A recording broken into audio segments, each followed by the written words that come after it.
माननीय मुख्यमंत्री जी को प्रजा भेंट करते हुए ये प्रवाहन है जनपद चंपावत का विशेष रूप से विधानसभा चंपावत का, जहां में ऐसे युवा मुख्यमंत्री मिले हुए जिनके विजन से आज यह प्रदेश उत्कृष्ट प्रदर्शन करते हुए पूरे भारत में अपना एक स्थान रखता है। सभी बाबा साहब आपका स्थान ग्रहण करेंगे। माननीय मुख्यमंत्री जी का उद्घाटन हम सबको करने वाला है।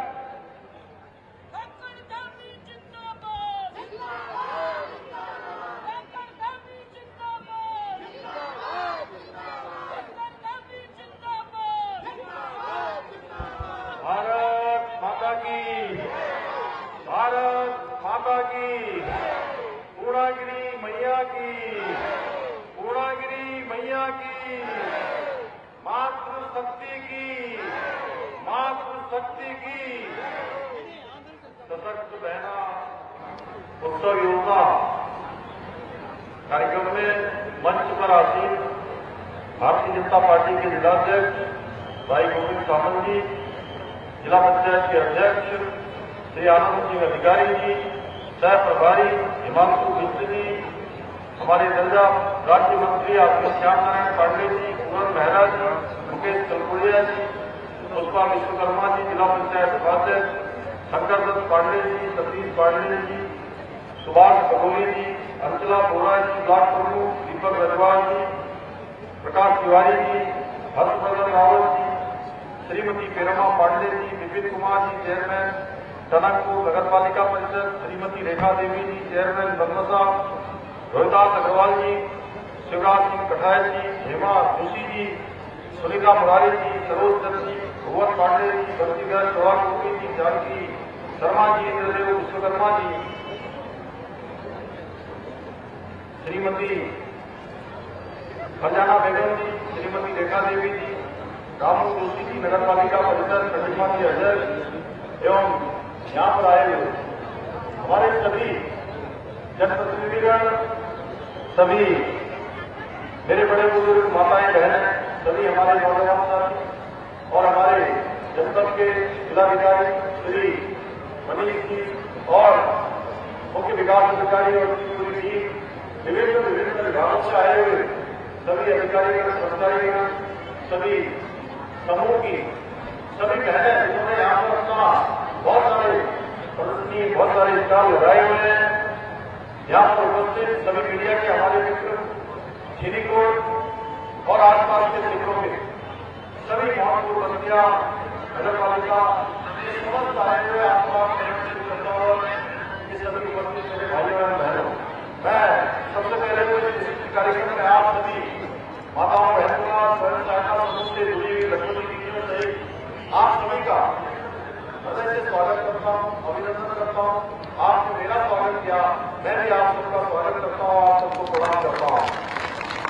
आज के अवसर पर मैं सभी को दीपावली की अग्रिम शुभकामनाएं देता हूँ।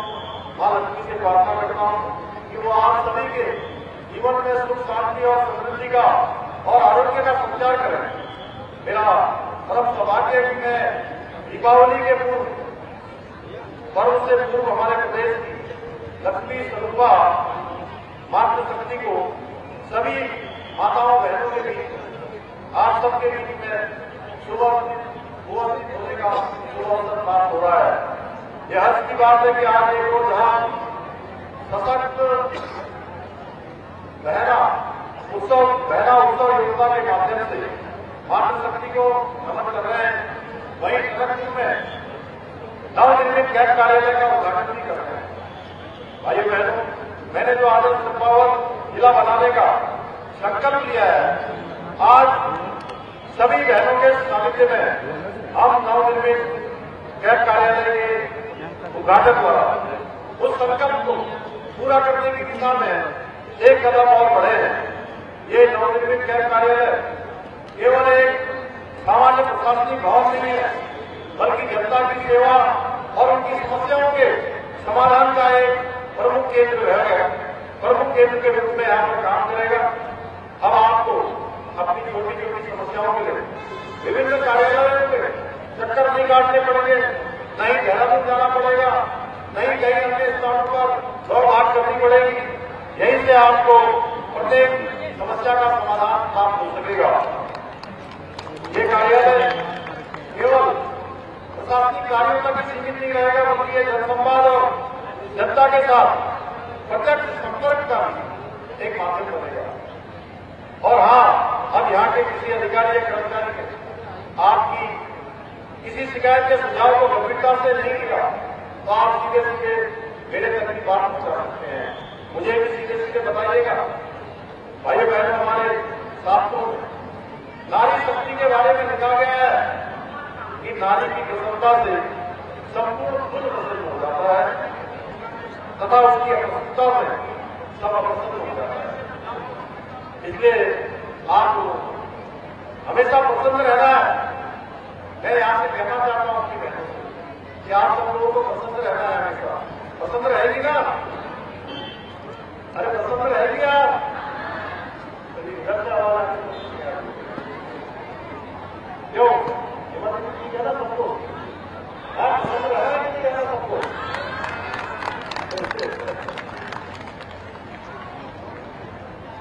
आज मैं अपनी बहनों से कहना चाहता हूँ कि आज अपने प्रधानमंत्री जी के नेतृत्व में नारी नारायणी के मंत्र को मातृशक्ति के कल्याण एवं उनके सशक्तिकरण में संकल्पित होकर काम किया जा रहा है। उज्ज्वला योजना, जन धन योजना, आयुष्मान भारत योजना, प्रधानमंत्री आवास योजना, बेटी पढ़ाओ बेटी बचाओ अभियान, नारी शक्तिकरण अधिनियम जो संसद में लाकर 33% का आरक्षण देकर आज प्रधानमंत्री जी ने महिलाओं की निर्णय प्रक्रिया का सहभागी बनाया है। ये कदम भारत के लोकतंत्र में स्वर्ण अक्षरों से लिखा जाएगा। भूतों ने भूलते थी इसमें हमारी मातृशक्ति को 33% का आरक्षण मिलेगा। ऐसे अनेक निर्णयों के माध्यम से मोदी जी ने मातृशक्ति का सम्मान सुरक्षित करने का ऐतिहासिक कार्य किया है। भाइयों बहनों, आज प्रधानमंत्री जी का कथन है कि नारी सशक्त होगी तो राष्ट्र सशक्त होगा, राष्ट्र समृद्ध होगा। और उनकी प्रेरणा से आज देश के प्रत्येक कोने में महिलाओं के स्वावलंबन की नई कहानियां लिख रही हैं। कोई ड्रोन उड़ा रही है, कोई सीमा पर देश की सुरक्षा कर रही है, कोई पायलट बनकर हवाई जहाज उड़ा रही है, कोई स्टार्टअप चला रही है, कोई ग्राम सभा की सरपंच बनकर बदलाव की अगुवाई कर रही है। आज हर क्षेत्र में महिलाएं परिवर्तन की प्रेरक बन चुकी हैं। अब केवल वो सहभागी नहीं है, उनके परिश्रम, संवेदना और कर्मठता से समाज को आज एक नई दिशा प्राप्त हो रही है। आज प्रधानमंत्री जी के मार्गदर्शन और सहयोग से हमारी राज्य सरकार की मातृशक्ति के कल्याण के लिए समर्पित होकर काम कर रही है। हमने शिक्षा, उद्यमिता, स्वास्थ्य और नौकरियों तक महिलाओं को अधिक से अधिक भागीदारी सुनिश्चित करने का प्रयास किया है। इसी क्रम में हमारी सरकार द्वारा उत्तराखंड राज्य ग्रामीण आजीविका मिशन के माध्यम से प्रदेश की महिलाओं को आत्मनिर्भर बनाने का कार्य किया जा रहा है। इसके साथ ही सशक्त बहना उत्सव योजना और मुख्यमंत्री महिला स्वयं सहायता समूह सशक्तिकरण योजना के माध्यम से हमने राज्य की मातृशक्ति को नए अवसर और शक्ति प्रदान करने का काम किया है। आज प्रधानमंत्री जी के दूरदर्शी नेतृत्व में vocal for local, vocal to global की पहल के अंतर्गत लखपति दीदी के संकल्प को साकार करने और हमारे स्थानीय उत्पादों को वैश्विक पहचान दिलाने के उद्देश्य से हाउस ऑफ हिमालय नाम से अम्ब्रेला ब्रांड की शुरुआत की है। इसके अंतर्गत हम उच्च गुणवत्ता वाले विभिन्न उत्पादों को ई कॉमर्स प्लेटफॉर्म और इन हाउस स्टोर के माध्यम से लोगों तक पहुंचा रहे हैं। हाउस ऑफ हिमालय द्वारा spicy board, Indian institute of packaging के साथ अनुबंध पर भी हस्ताक्षर किए गए हैं। साथ ही अमेजन और जियो मार्ट जैसे प्रमुख प्लेटफॉर्म के साथ साझेदारी की प्रारंभ की गई है। साथ ही हाउस ऑफ हिमालय के उत्पाद विश्व के अन्य देशों को भी अब निर्यात किए जाएंगे। मुझे बताते हुए प्रसन्नता हो रही है कि आज राज्य भर में लगभग 70,000 स्वयं सहायता समूह बनाकर लगभग 5 लाख महिलाएं संगठित होकर अपना व्यवसाय कर रही हैं। इतना ही 7,000 से अधिक ग्राम संगठन और 5,000 से 500 से अधिक क्लस्टर संगठनों के माध्यम से राज्य की महिलाएं सामूहिक नेतृत्व की एक अद्वितीय मिसाल भी पेश कर रही हैं।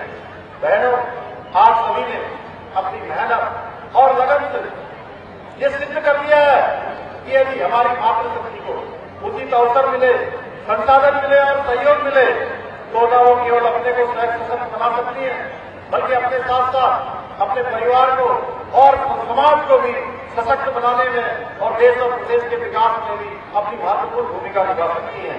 स्वयं सहायता समूह के माध्यम से आज सभी ने आत्मनिर्भरता की मिसाल कायम की है।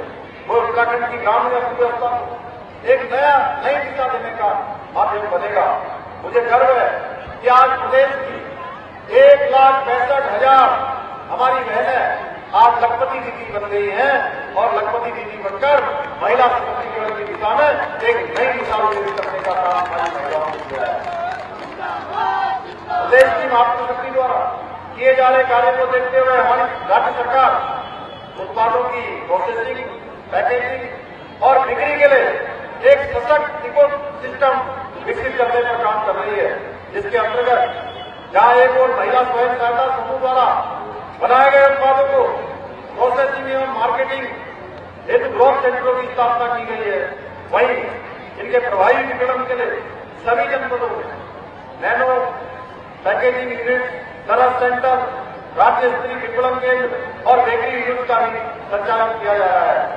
इसके साथ केंद्र सरकार की वन स्टेशन वन प्रोडक्ट योजना के अंतर्गत देहरादून और हरिद्वार रेलवे स्टेशनों पर महिला स्वयं सहायता समूह के उत्पादों की बिक्री हेतु विशेष केंद्र स्थापित किए गए हैं। हमारी सरकार जहां बहनों के लिए एक और नारी शक्ति के कल्याण और सशक्तिकरण के लिए पूरी तरह से प्रतिबद्ध होकर काम कर रही है और महिलाओं के लिए हमने राज्य की सभी सेवाओं में 30% का आरक्षण भी सुनिश्चित किया है। वहीं महिलाओं की सुरक्षा और उनके अधिकारों की रक्षा राज्य में पूरे देश के अंदर सबसे पहले समान नागरिक संहिता का कानून लागू किया है। इसके साथ ही मुझे बताते हुए खुशी हो रही, आज इतनी बड़ी संख्या में हमारी मातृशक्ति यहां पर उपस्थित है। मैं कहना चाहता हूं कि समान नागरिक संहिता का एक कानून हमारी देश की जो आबादी है 50% आबादी, उस 50% आबादी का 100% का कोई कानून है तो वो हमारा समान नागरिक संहिता का कानून है। बहनों, आज टनकपुर चंपावत क्षेत्र में विकास और समृद्धि के नए आयाम विकसित हो रहे हैं। जहां एक और टनकपुर इंजीनियरिंग कॉलेज 20 करोड़ 73 लाख की लागत से एकेडमिक प्लांट प्रयोगशाला भवन का निर्माण कार्य किया जा रहा है, वहीं से IIT में विकसित करने की प्रक्रिया भी प्रगति पर है। यही नहीं, यहाँ 16 करोड़ रुपए की लागत से राष्ट्रीय पॉलिटेक्निक भवन का निर्माण कार्य कराया जा रहा है। इसके साथ ही क्षेत्र में कनेक्टिविटी को और मजबूत बनाने के लिए जहां करीब 14 करोड़ की लागत से हनुमानगढ़ी खेतखेड़ा मार्ग पर 8 पुल का निर्माण भी हमने कराया है। वहीं अब टनकपुर से जोरबीबी मार्ग पर लगभग 55 करोड़ रुपए की लागत से इस्पान 8 पुल का निर्माण कराने के साथ ही 33 करोड़ रुपए की लागत से इस मार्ग के सुधारीकरण का कार्य भी कर रहे हैं। इतना ही नहीं, हम मां पूर्णागिरी मंदिर के लिए लगभग 45 करोड़ रुपए की लागत से रोडवे का निर्माण कराने के साथ साथ ककराली गेट से मां पूर्णागिरी धाम तक 17 करोड़ की लागत से स्ट्रीट लाइट लगाने की योजना पर भी काम कर रहे हैं। इसके अलावा हम क्षेत्र में पर्यटन को बढ़ावा देने के उद्देश्य से शारदा कॉरिडोर निर्माण की दिशा में भी कार्य कर रहे हैं, जिसके अंतर्गत टनकपुर से बनबसा तक शारदा रिवर फ्रंट का विकास किया जाएगा, जिससे मां पूर्णागिरी धाम, युवा, श्यामलाता और शारदा घाट जैसे प्रमुख धार्मिक एवं पर्यटन स्थलों की ओर एक और परिक्रमा मार्ग से जोड़ा जाएगा। इसके साथ ही हम जहां टनकपुर में आप सबको पता है ISBT का निर्माण कार्य चल रहा है और यह ISBT का निर्माण कार्य जहां 56 करोड़ रुपए की लागत से प्रारंभ हुआ था, अब ये 150 करोड़ रुपए की लागत से भी अधिक की इसकी कार्य प्रगति पर है। वहीं हमने जाम की समस्या के समाधान के लिए 5 करोड़ रुपए की लागत से मल्टी स्टोरी पार्किंग का निर्माण कराया है। हमारी सरकार जहां एक और क्षेत्र की अर्थव्यवस्था को सशक्त बनाने भारत नेपाल सीमा पर 177 करोड़ रुपए की लागत ड्राइव पोर्ट का निर्माण कार्य भी करा रही है। वहीं विज्ञान और नवाचार को बढ़ावा देने के उद्देश्य 57 करोड़ रुपए की लागत से साइंस सेंटर का निर्माण कार्य भी चंपावत जनपद में कराया जा रहा है। 430 करोड़ रुपए की लागत से मास्टर प्लान के तहत गोलजी कॉरिडोर विकसित करने की दिशा में भी काम कर रहे हैं। मुझे पूरा विश्वास है कि ये सभी परियोजनाएं जनताओं को प्रदेश का अग्रणी जनपद के रूप में स्थापित करने में सहायक होगी। भाइयों बहनों, हमारी सरकार राज्य के समग्र विकास के साथ साथ हमारे सांस्कृतिक मूल्यों और डेमोग्राफी को संरक्षित रखने के लिए भी पूरी तरह से संकल्प होकर काम कर रही है। हमने जहां एक और प्रदेश में पहली बार लैंड जाल, लब जाल और भूख जाल जैसी घटित मानसिकताओं के खिलाफ कठोर कार्रवाई सुनिश्चित की है, वहीं प्रदेश में सख्त दंगारोधी कानून बनाकर सख्त धर्मांतरण रोधी कानूनों को भी लागू करने का काम किया है। वहीं प्रदेश में ऑपरेशन कावलेनी के माध्यम से सनातन धर्म को बदनाम करने वाले जिहादियों के खिलाफ भी हम सख्त कार्रवाई कर रहे हैं। वहीं लैंड जिहाद पर कड़ी कार्रवाई करते हुए अभी तक हमने 9,000 एकड़ से अधिक जमीन लैंड जिहादियों से भी मुक्त कराने का काम किया है। इसके साथ ही हमने प्रदेश में करीब 250 अवैध मदरसों को सील करने के साथ ही 500 से अधिक अवैध संरचनाओं को भी हटाने का काम किया है। इतना ही नहीं, हमारी सरकार ने राज्य में नया कानून लागू करके मदरसा बोर्ड को भी समाप्त करने का निर्णय लिया है। इसके साथ ही 1 जुलाई 2026 के बाद ऐसे सभी मदरसे बंद हो जाएंगे जिसमें सरकारी सिलेबस नहीं पढ़ाया जाएगा। इतना ही नहीं, हमने देश का सबसे पहले समान नागरिक संहिता का कानून लागू करके सभी नागरिकों के लिए एक समान कानून लागू करने का ऐतिहासिक कार्य भी किया है। वहीं हम राज्य में एक सख्त भू कानून लागू करके बाहरी प्रदेशों में आकर जमीन खरीदने वाले भू माफियाओं के खिलाफ भी सख्त कार्रवाई कर रहे हैं। भाइयों बहनों, आप सभी को भली बात याद होगा कि पहले की सरकारों के समय में किस प्रकार से भर्तियों में पक्षपात होता था, धांधली होती थी और भ्रष्टाचार हुआ करता था। हमने गंभीर समस्या को देखते हुए राज्य में नकल माफियाओं पर अंकुश लगाने के लिए देश का सबसे सख्त नकल विरोधी कानून लागू किया, जिसके परिणाम स्वरूप पिछले 4 वर्षों में 26,000 से अधिक युवाओं को सरकारी नौकरियां प्राप्त करने में सफलता प्राप्त हुई है। हमने पिछले 4 वर्षों में जितनी नौकरियां प्रदान की राज्य गठन के पश्चात और पूर्ववर्ती सरकारों के समय से वो 2 गुना से अधिक है। तो आप कह सकते हैं ऐतिहासिक रूप से नौकरियां मिली हैं, ऐतिहासिक संख्या में नौकरियां मिली हैं। परंतु हमारे विपक्ष के साथियों को ये राज नहीं आ रहा है कि आज हम हमारे युवा पारदर्शी तरीके से व्यवस्था और मेरिट के आधार पर सरकारी नौकरियां प्राप्त कर रहे हैं। जैसा कि आप सभी जानते हैं, हाल ही में हरिद्वार के एक सेंटर पर एक व्यक्ति के द्वारा नकल का प्रकरण सामने आया था। हमारी सरकार ने तुरंत आरोपी की गिरफ्तारी भी की और मामले की जांच के लिए एसआईटी का गठन भी किया। परंतु कांग्रेस इस मामले की आड़ में हमारे युवाओं को ढाल बनाकर अपनी राजनीतिक रोटियां सोचने की कोशिश करने लगी और प्रदेश में अराजकता फैलाने के प्रयास किए जाने लगे। लेकिन हमारे बच्चों को परेशान होता देखकर उनके षड्यंत्र को विफल करने के लिए मैंने स्वयं युवाओं के पास जाकर धरना स्थल पर जाकर उनकी सभी न्यायिक मांगों को मानने का आश्वासन दे दिया और युवाओं के हितों की रक्षा के लिए युवाओं के मांग पर सीबीआई जांच की संस्तुति प्रदान करके पेपर को निरस्त करने का भी निर्णय लिया। हमारी सरकार युवाओं के भविष्य की और उनके सुरक्षा के लिए कोई समझौता नहीं करेगी। हम पूरी तरह से प्रतिबद्ध होकर काम कर रहे हैं।